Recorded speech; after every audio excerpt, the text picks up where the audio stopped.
हेर्नुस् अहिले भन्ने गरेको छु म भनिरहन्छु यो साप्ताहिकमा एकदमै मुकुलुक भन्ने थियो जस्तो तर यो बडा क्षेत्रमा पनि फुवालुङ भनिन्थ्यो फुवा भनेको पानी पानीभित्रको ढुङ्गो भन्ने गाईहरू त्यो पनि समय बिर्सिए कसैले बडा यदि जनतालाई दबाएर विकास भएको विश्व इतिहासका दबाउनु भनेको त्यो आफैमा निरङ्कुशता हो आफै सामन्ती हो त्यसकारणले राज्यले यो चिज यहाँका जति पनि लिम्बू समुदाय त्यहाँको स्थानीय बढी मात्रामा नेपालको 3वटा जिल्लामा लिम्बू बाहुल्य हुनुहुन्छ त्यो भनेको बाक्लेजुङ तेह्रथुम पाँचथर त्यहाँका स्थानीयहरूलाई हामीलाई केबल कार आवश्यक छैन भन्नुहुन्छ अनि बागलेनको चन्द्र ढकालले किन आवश्यक छैन त्यो कारणले गर्दा त्यहाँ केबल कार बन्नु हुँदैन भन्ने हिसाबले हामी ठाउँमा राजधानीको माइती गाउँमा राष्ट्रिय सिस्टमको प्रचार प्रसारको लागि राष्ट्रिय जनताहरूले बुझ्नुको लागि हारी गर्नुको लागि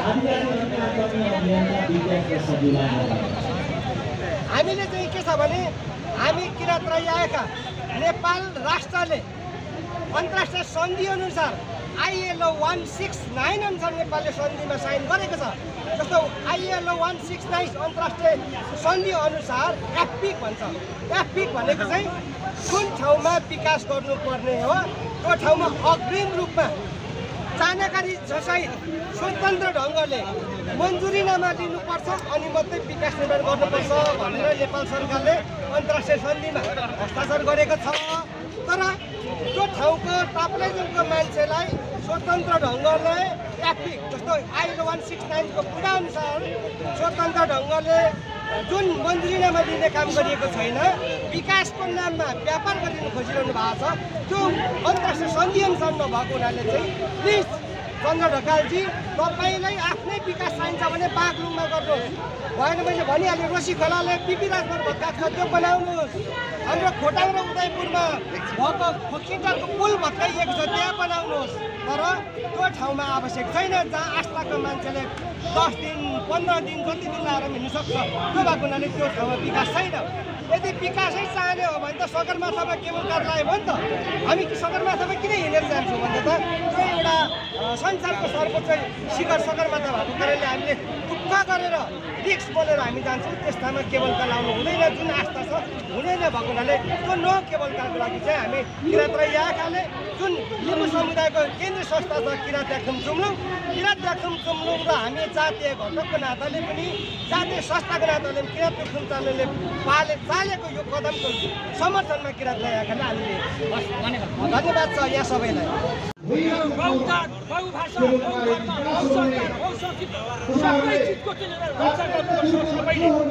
एउटाको मात्रै होइन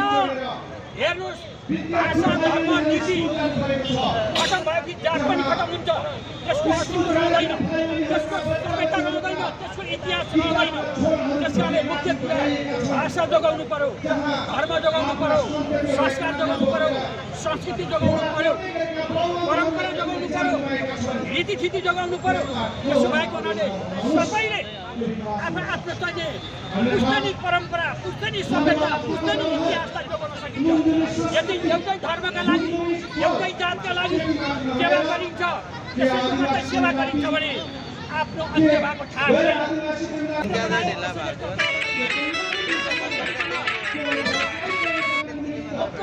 भन्ने थियो अब बाजे भनेको यहाँ एउटा ढुङ्गालाई पूजा गरिन्थ्यो त्यो ढुङ्गाका ठाउँमा 4 हात भएका देवी देवताहरू आए विदेशी देवताहरूले आएर चाहिँ त्यहाँ छाती घण्टा शङ्ख गदा पद्म चढाउन थाले त्यहाँका राईलिम्बूहरू बोलाएर टिप्पणी गर्न बसे अब जागे लिम्बू 1831 देखि अहिलेसम्म टोलामा बसेका थिए अब सडकमा आए यी नस्लियालाई अन्त्य गर्छन् अब नस्लिए सिंहदरबारले पनि अब सत्य दिन आएको छ यो शासन सत्तामा बस्ने सुन्ने दिन आएको छ हामीले पनि गल्ती गर्नु बनारसमा बस्नेलाई सिंहदरबारमा ल्यायौँ अब ज्ञानका वाचकलाई देशको शासन बनायौँ अब हाम्रो कस्तो के हालत भयो यही हालत आज हामीले भइरहेको हामी पनि जाग्यौँ हामीले पनि कसले आफ्नो शक्ति र सामर्थ्य अब देखाउँछौँ राई लिम्बू तामाङ गुरुङ मगर नेवार सुनार शेर्पा राईवासी यादव मुसलमान सम्पूर्ण मिलेर यो राष्ट्रिय शक्तिलाई ढाल्नुपर्छ। यदि ढाल्न सकिएन भने हामी दासी कहिल्यै दासको लाग्ने छैनौँ, मालिक बन्ने छैनौँ, दासै मात्रै हुनेछौँ।